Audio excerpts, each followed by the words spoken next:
आज के इस वीडियो लेक्चर में जो क्वेश्चन हम लोग सॉल्व करने जा रहे हैं वो 10th क्लास के चैप्टर एपी से है। छोटा सा क्वेश्चन है लेकिन बहुत इंपॉर्टेंट है। इस क्वेश्चन में हम लोगों को दिया है the pth qth and rth terms of an AP are A B and C respectively, then show that A into Q minus are plus B into are minus B plus C into P minus Q equal to 0। तो question में देखिए हम लोगों को बोला है कि एक एपी है और उस एपी का जो पीथ टर्म है वो ए है, क्यूथ टर्म बी है, जबकि आर्थ टर्म सी है। तो उस केस में प्रूव करिए कि a into Q minus are plus B into are minus p plus C into P minus q की जो वैल्यू होगी वो 0 के इक्वल होगी।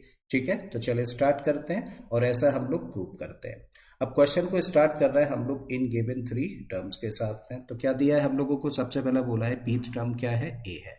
और पीथ टर्म अगर दे रखा है तो पीथ टर्म को हम लोग किससे दिखाते हैं, इसको रिप्रेजेंट किया जाता है AP से, and this equal to a according to question.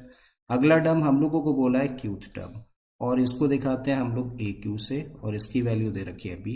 जबकि तीसरा टर्म हम लोगों को बोला गया है आर्थ टर्म, तो इसको दिखाएंगे हम लोग ए आर से और इसकी वैल्यू दे रखी है हम लोगों को सी। आई थिंक बात यहाँ तक क्लियर है।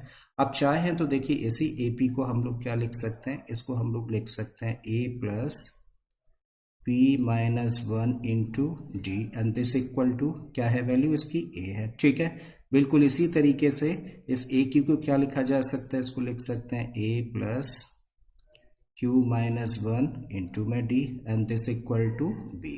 और फिर इस टर्म को हम लोग क्या लिख सकते हैं, ए आर को लिखा जा सकता है a plus R minus 1 into में D and this equal to C. तो देखिए यहाँ पे हम लोगों ने फर्स्ट टर्म लेट कर लिया है कैपिटल ए और कॉमन डिफरेंस को लेट कर लिया है कैपिटल डी। और उसका रीजन क्या है कि यहाँ पर स्मॉल लेटर्स में ए बी सी हम लोगों को दे रखे हैं तो कोई भी कंफ्यूजन ना रहे, इसीलिए हम लोगों ने इनको कैपिटल लेटर्स से रिप्रेजेंट कर दिया। राइट, अब इसको मान लेते हैं, देखो हम लोग इक्वेशन नंबर 1 इसको कंसिडर कर लिया, इसको इक्वेशन नंबर 2 और इसको मान लेते हैं इक्वेशन नंबर 3। अब आते हैं देखिए हम लोग इस प्रूफ की कंडीशन पर। तो यहाँ पर जो फर्स्ट टर्म हम लोग देखें उसमें ब्रैकेट में क्या लिखा हुआ है, क्यू माइनस आर। और क्यू अगर हम लोग देखें तो इन तीनों इक्वेशंस में से किस इक्वेशन में दिखता है हम लोगों को, सेकंड इक्वेशन में, और आर हम लोगों को दिखता है थर्ड इक्वेशन में। और हम लोगों को वैल्यू चाहिए क्यू माइनस आर की, तो क्या करना होगा, अगर क्यू माइनस आर की वैल्यू निकालनी है तो इक्वेशन नंबर 2 में से इक्वेशन नंबर 3 को माइनस करना होगा। ठीक है, तो चलिए माइनस करते हैं। अब इक्वेशन नंबर 2 में से जब 3 को माइनस करेंगे तो जिसको माइनस किया जाता है उसके साइन चेंज होते हैं, पॉजिटिव है तो ये टर्म नेगेटिव हो जाएगा, ये भी पॉजिटिव है तो ये भी नेगेटिव टर्म हो जाएगा, पॉजिटिव है तो ये भी टर्म नेगेटिव हो गया। प्लस का ए माइनस का ये आपस में कैंसिल हो गया। अब यहाँ पे दो टर्म्स हैं, ये पॉजिटिव टर्म है और ये नेगेटिव टर्म है, और यहाँ पे दोनों ही टर्म्स में हम लोग देखें तो क्या कॉमन है, डी कॉमन है। तो सबसे पहला काम करो डी कॉमन ले लो। और d जब हम लोगों ने कॉमन लिया तो ऊपर क्या है, ऊपर हम लोगों का टर्म है q माइनस 1, ये अंदर रहेगा, फिर माइनस का साइन रखिए, फिर नीचे क्या रहेगा, ये रहेगा r minus 1 and this equal to right hand side में आ जाए तो b पॉजिटिव है और c अब नेगेटिव है तो इसको लिख सकते हैं हम लोग b minus c. I think यहाँ तक बात समझ आती है। अब ब्रैकेट्स कर देते हैं ओपन, तो भाई इसको हम लोग लिख सकते हैं q माइनस 1 और इस माइनस की वजह से अंदर के साइन चेंज हो जाएंगे, तब इसको लिखा जा सकता है माइनस r प्लस का 1 इंटू में D and this equal to B minus C. ठीक है, प्लस का 1 और माइनस का 1 ये आपस में हो गए कैंसिल, तो क्या मिला हम लोगों को q माइनस आर और इंटू में क्या है, इंटू में d मिलता है and this equal to b minus सी।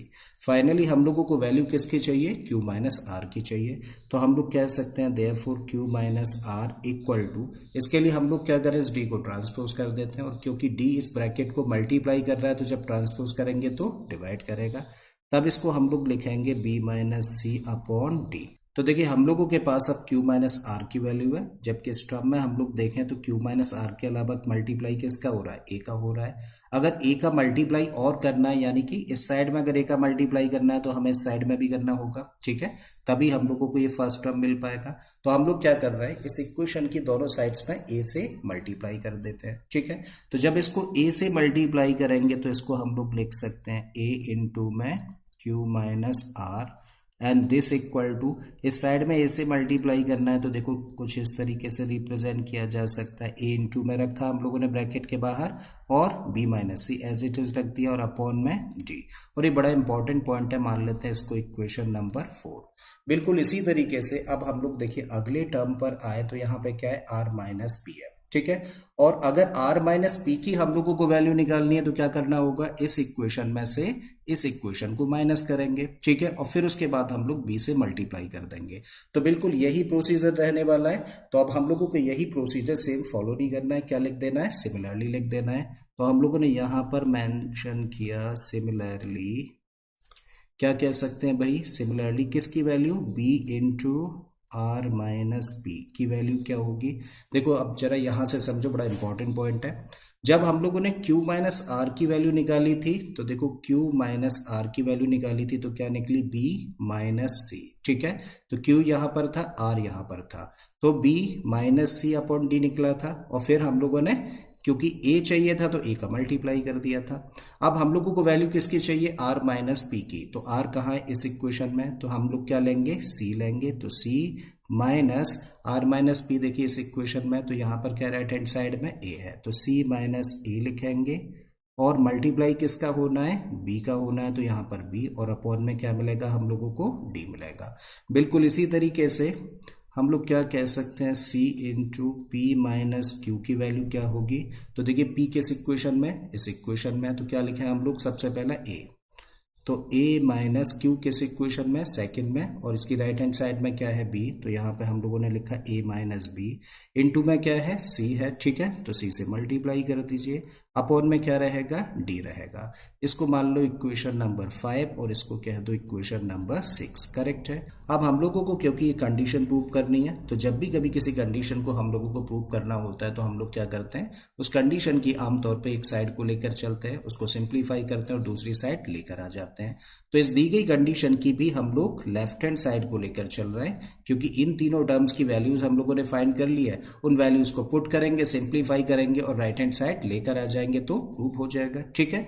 तो हम लोग कौन सी साइड लेके चल रहे हैं, आप इसी कंडीशन की लेफ्ट हैंड साइड को लेकर चल रहे हैं। और लेफ्ट हैंड साइड में हम लोगों को क्या दिया है, a into Q minus r, फिर b into are minus p दिया है, और हम लोगों को थर्ड टर्म दे रखा है p माइनस क्यू, और इंटू में c है, ठीक है। अब इसकी वैल्यू रख दीजिए फ्रॉम इक्वेशन नंबर 4, क्या निकालिए हम लोगों ने, a into b minus c upon d, रखिए इसके प्लेस पर। So this equal to a into में क्या है, b माइनस सी, अपॉन में क्या है, d, ठीक है। अब b into are minus p की वैल्यू फ्रॉम इक्वेशन नंबर 5 रख दीजिए, क्या है, यहाँ पर है b, फिर c माइनस ए, और अपॉन में d, एज इट इज रखा हम लोगों ने, प्लस का साइन रखिए।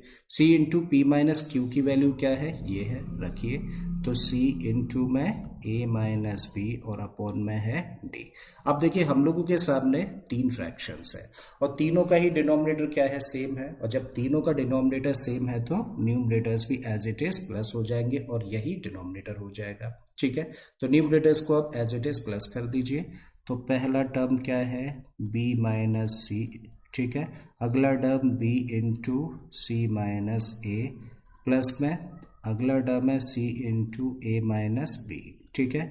अब जस्ट क्या करो, a ब्रैकेट के बाहर है तो मल्टीप्लाई कर दो, a का मल्टीप्लाई b में करोगे तो क्या मिलेगा, ab, और a का मल्टीप्लाई c में करेंगे तो बन जाएगा ac। बिल्कुल इसी तरीके से b और c का मल्टीप्लाई हुआ bc, और b और a का मल्टीप्लाई हुआ माइनस का ab। यहाँ भी हम लोग देखें तो ये हुआ ca, और c का मल्टीप्लाई b में करेंगे तो माइनस का bc, और अपॉन में क्या रहेगा, अपॉन में d, ठीक है। अब हम लोग देखें यहाँ पर ए बी ये पॉजिटिव है और ये नेगेटिव है, ए सी ये नेगेटिव है और यहाँ पर हम लोग देखें तो पॉजिटिव है, b c positive b c negative, तो इसका मतलब ऊपर क्या रहा, जीरो, नीचे क्या बचता है, डी, और जीरो अपॉन डी का मतलब जीरो, और यही क्या है, देखो राइट हैंड साइड में हम लोगों को यही चाहिए था ना, जीरो। तो शो कर दिया हम लोगों ने कि भाई इस एक्सप्रेशन की वैल्यू क्या होती है, जीरो के इक्वल होती है। तो मुझे उम्मीद है स्टूडेंट्स कि आप लोगों को ये क्वेश्चन अच्छे से समझ आ गया होगा। अगर ऐसा है तो प्लीज़ वीडियो को लाइक कर दें, चैनल को सब्सक्राइब कर लें, और बाकी किसी तरीके के क्वेश्चंस के लिए प्लेलिस्ट में चले जाइए। ऑलरेडी इस तरीके के बहुत सारे क्वेश्चंस मैंने अपलोड किए हैं। मैं फिर से आता हूँ एक नए क्वेश्चन, एक नए कॉन्सेप्ट के साथ में। Till then keep learning and thank you for watching this video.